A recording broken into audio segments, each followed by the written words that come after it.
हाथरस में हुए हादसे को 5 दिन हो चुके हैं, लेकिन हादसे को लेकर ना तो सियासत कम हुई है, ना ही नारायण साकार हरि उर्फ भोले बाबा को लेकर सस्पेंस। शहर से लेकर गांव तक देश में इन दिनों साकार हरि ही बस मुद्दा है बहस का। और इस बीच हादसे के 4 दिन बाद सूरजपाल उर्फ नारायण साकार हरि सामने आया, लेकिन सवाल बरकरार है कि नारायण हरि के 4 दिन बाद सामने आने का मकसद क्या है? क्या इसके पीछे भी कोई चाल है? भक्त क्या कहते हैं, सेवादार क्या कहते हैं? कैसे काम शख्स सिर्फ 2 दशक में अरबों की साम्राज्य का मालिक बन गया? क्या वाकई चमत्कार है, सम्मोहन है या सिर्फ इत्तेफाक? क्योंकि एक इंसान के पीछे लाखों लोगों की भीड़ भागने लगती है। इन सभी सवालों के लेकर हम नारायण साकार हरि के 20 अनसुने अनदेखे किस्से लेकर आए हैं। अगले आधे घंटे इस रिपोर्ट को बड़े गौर से देखिए, यकीन मानिए हर कहानी हैरान कर देगी। आगरा कैंट से बमुश्किल 5 किलोमीटर की दूरी पर एक मोहल्ला है, केदार नगर। इसी मोहल्ले में D55 पते वाला ये वही 2 मंजिला मकान है। 2 मंजिला इस मकान के बाहरी हिस्से में चमचमाते सफेद और मिक्स टाइल्स वाली फर्श है।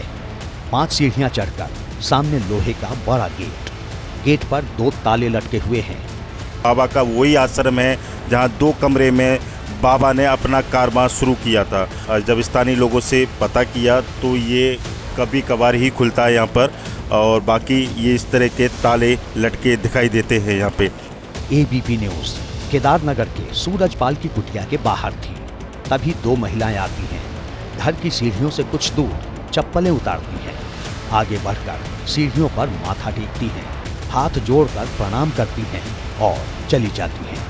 लोगों ने बताया ये सिलसिला सुबह 4 बजे से ही शुरू हो जाता है। नमन लोग बाग यहाँ कर जाते हैं, सफाई करते हैं और 4 बजे से लेके मतलब रात में समझ लो 7 बजे तक आना चालू होता है। केदार नगर में सूरजपाल से जुड़ी ऐसी कई कहानियां हैं। इनमें 18 मार्च 2000 का किस्सा भी है। 24 साल पुरानी बात है। जगह थी आगरा का केदार नगर। सूरजपाल ने अपने साले की बेटी को गोद लिया था, जिसकी 17 साल की उम्र में कैंसर से मौत हो गई। सूरजपाल ने दावा किया कि वो चमत्कार से लड़की को जिंदा कर देगा। ये बात आसपास के इलाकों में फैल गई थी। सैकड़ों लोगों की भीड़ ये चमत्कार देखने पहुंच गई। सूरजपाल लाश के पास चमत्कार का दावा करता रहा। आसपास लोग हाथ जोड़कर खड़े थे, लेकिन कोई चमत्कार नहीं हुआ। लड़की तो जिंदा नहीं हुई, उल्टा सूरजपाल को पुलिस ने पकड़ लिया। केस दर्ज हुआ और सूरजपाल को जेल जाना पड़ा।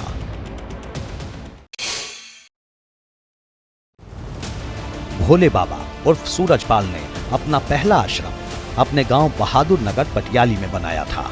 ये वही आश्रम है। साल 1999 में बना ये आश्रम इतना विशाल और बड़ा है कि इसमें हजारों भक्तों के रुकने और सत्संग में शामिल होने के इंतजाम हैं। आज से लगभग 25 साल पहले बाबा ने अपना सत्संग का साम्राज्य शुरू किया था। बाबा LIU से BRS लेकर जब सेवानिवृत्त हुए तो उन्होंने यहीं पर एक छोटा सा आश्रम बनाया। इसके पीछे इनका गांव है बहादुर नगर, जिसमें इनका पुश्तैनी घर हुआ करता था। आश्रम करीब 50 बीघा में बना है। बाहर एक हरे रंग का हैंडपंप लगा है। नारायण साकार हरि दावा करता है कि हैंडपंप से चमत्कार होता है। हैंडपंप से अमृत निकलता है। कैंसर जैसी बीमारी तक ठीक हो जाती है। जो यहाँ आता है ये पानी पीता है वो सही हो जाता है। मैंने आज तक दवाई नहीं ली है 15-16 साल से। ठीक है, अपने नल का पानी पीते हैं और ऐसे ही नहा जाते हैं, बिल्कुल सही हो जाते हैं। नारायण साकार हरि के आश्रम के बाहर 6 हैंडपंप लाइन से लगे थे। लोग इन हैंडपंपों को पूजते थे। इन हैंडपंपों का पानी पीने के लिए लाइन लगती थी। वैसे हाथरस हादसे के बाद हैंडपंप उखाड़ने की तैयारी हो चुकी है। सूरजपाल का आश्रम किसी रहस्य लोक से कम नहीं है। बाहर बड़े बड़े कई बोर्ड लगे हैं जिन पर सख्त हिदायत लिखी गई है। सूरजपाल ने आश्रम और अपनी सुरक्षा के लिए हजारों की संख्या में सेवादारों की तैनाती कर रखी थी। नारायण साकार हरि के किसी भी आश्रम में कहीं पर कोई भी CCTV कैमरा नहीं लगा है। बाबा के इस गढ़ में बाबा के अपने नियम कायदे चलते हैं। यहाँ फोटो खींचना और वीडियो बनाना तो छोड़िए, कोई वीडियो कॉल भी नहीं कर सकता। ये बात भी बाकायदा नोटिस बोर्ड पर लिखी हुई है।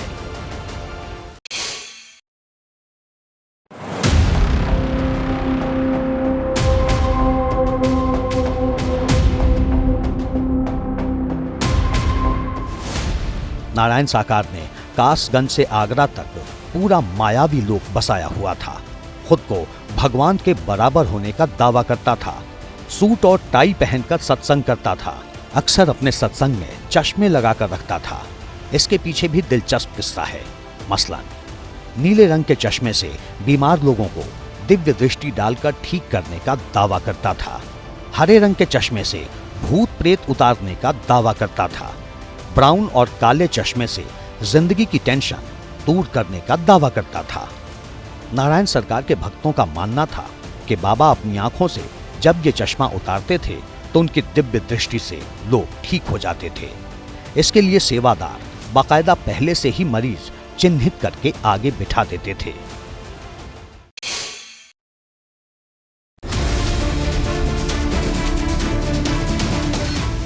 जिस सूरजपाल को आज भोले बाबा के नाम से जाना जाता है वो खुद 8वीं पास है। वो अपने स्कूल के साथियों से कहा करता था कि एक दिन उसके गांव में चमत्कार होगा। ये प्लानिंग ये बताया था कि गांव छोड़ के मत जाना, वहाँ ऐसा कोई चमत्कार जरूर होगा, तुम गांव में ही रहना, जब पेंशन जाओ बाहर किसी शहर में मत। राजेंद्र मौर्य ने सूरजपाल के साथ ही पुलिस में नौकरी की। बताते हैं कि भोले बाबा ने संगत में शामिल होने के बाद पुलिस की नौकरी से 24 साल पहले VRS ले लिया। वो संत निरंकारी बाबा जी की सत्संग में जाते थे। निरंकारी बाबा की सत्संग जब वो नौकरी में थे उस समय हमारे साथ इटावा में थे, कभी बातचीत हुआ करती थी तो उन्होंने कहा था ऐसा चमत्कार हुआ। हाथरस हादसे के बाद अब कई संत सूरजपाल के खिलाफ खुलकर सामने आ गए हैं। सूरजपाल उर्फ भोले बाबा को लेकर पीलीभीत के श्री पंच दशनाम जूना अखाड़े के एक संत सत्यगिरी महाराज का दावा है कि 2011 में भोले बाबा ने अवधगिरी नाम के एक संत की इसलिए बंधक बनाकर पिटाई कर दी क्योंकि उन्होंने सूरजपाल के सत्संग में शंख बजा दिया था। ऐसा था, एक हमारे परिवार के एक संत थे अवधगिरी महाराज, 2011 में भोले बाबा का, तो वो भी साधु वहाँ पहुँच गए। जब वो आए थे तो उन्होंने कहा कि सत्संग कर रहे हो, वो भी पहुँच गए। उन्होंने एक दो बात कही होगी सत्संग में, मैं भी मौजूद नहीं था, पता चला तो उन्होंने उस बाबा के ऊपर हाथ छोड़ दिया, भोले बाबा ने स्वयं। सत्यगिरी महाराज के मुताबिक बात यही नहीं रुकी। सूरजपाल के समर्थकों ने पंडाल उखाड़ दिया, संतों के लिए अभद्र भाषा का इस्तेमाल किया था। सूरजपाल के फॉलोअर्स की संख्या लाखों में है, जो पश्चिमी उत्तर प्रदेश के कई जिलों के अलावा दिल्ली और उत्तराखंड तक फैले हुए हैं। सूरजपाल के भक्तों में ज्यादातर महिलाएं हैं। सूरजपाल के ढोंग ने कई परिवारों को भी उजाड़ दिया। इन्हीं में एक परिवार आगरा के नारायण सिंह का भी है, जो अस्पताल में भर्ती हैं। नारायण सिंह के मुताबिक उनकी इस हालत का जिम्मेदार भगोड़ा सूरजपाल ही है। मेरी पत्नी मुझे बहुत ही प्रताड़ित करती है, क्योंकि मैं उसे भोले बाबा के सत्संग में नहीं जाने देना चाहता, लेकिन वो मानी ही नहीं, तो मानी ही नहीं। तो उसने 1, 2, 3 बार कैसे बोल दिए कि मेरी गोली लगती है इसलिए कि मैं इसको अपने आदमी को आदमी नहीं मानूंगी, मेरा तो साकार ही है, वही मेरा पति परमेश्वर है।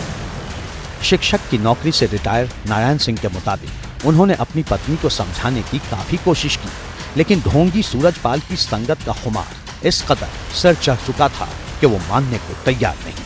बच्चों ने बहुत समझाया, वो भी बेचारे मृत्यु हो गए। फिर वो बच्चा फिर लास्ट में ये कह गए कि पापा जी वो तो हो गई फाड़। नारायण सिंह बताते हैं कि सूरजपाल के प्रवचन सुनने से रोकने पर पत्नी झगड़ा करती है। इसी वजह से उनकी तबीयत बिगड़ी और अस्पताल में भर्ती होना पड़ा।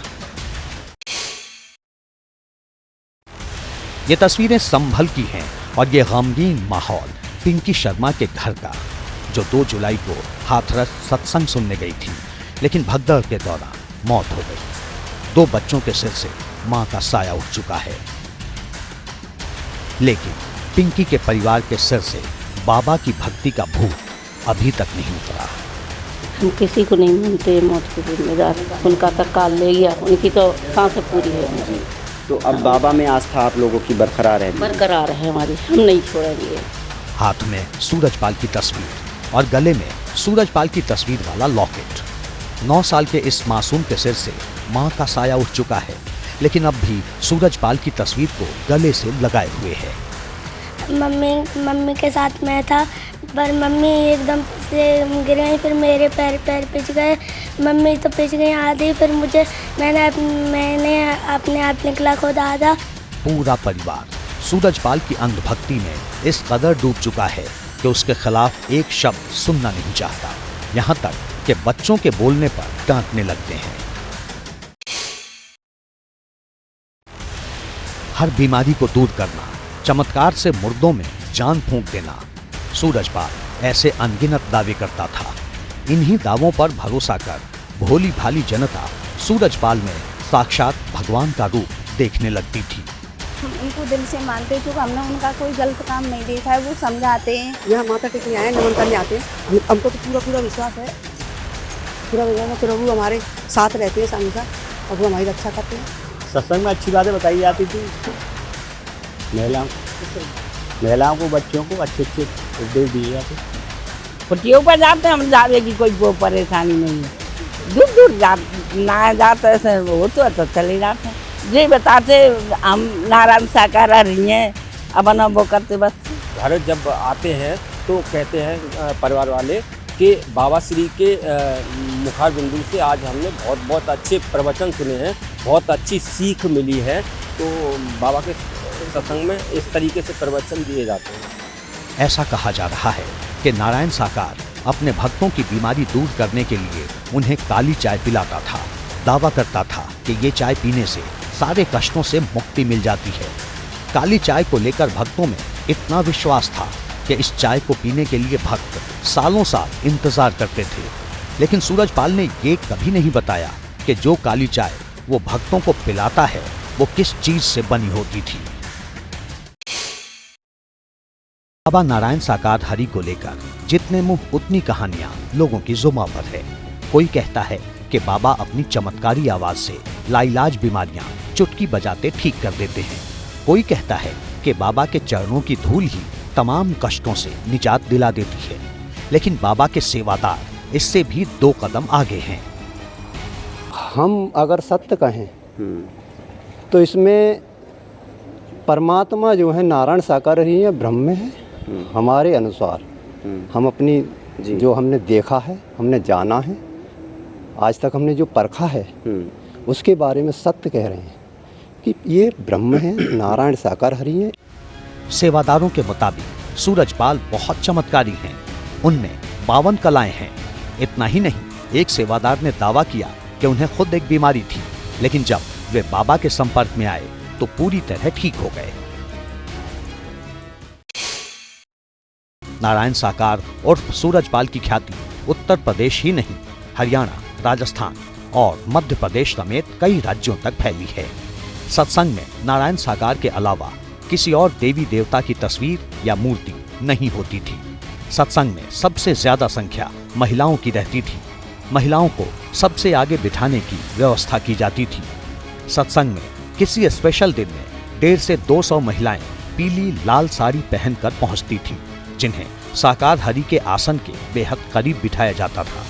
सेवादार महिलाओं को ये यकीन दिलाते थे कि अगर प्रवचन के दौरान साकार हरि की एक नजर उन पर पड़ गई तो उनका कल्याण हो जाएगा, वैवाहिक जीवन सुखमय बना रहेगा और ऑटोमेटिकली सदा सुहागन रहने का आशीर्वाद मिल जाएगा।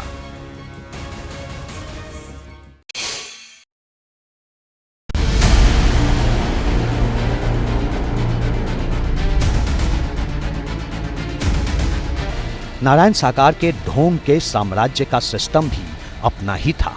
बताया जाता है कि सूरजपाल के हर गांव में 10 से 12 सेवादार हमेशा तैनात रहते थे, जिन्हें बाकायदा पहचान पत्र तक दिए जाते थे। ये सेवादार किसी भी इलाके में होने वाले सत्संग की जानकारी लोगों तक पहुंचाते थे।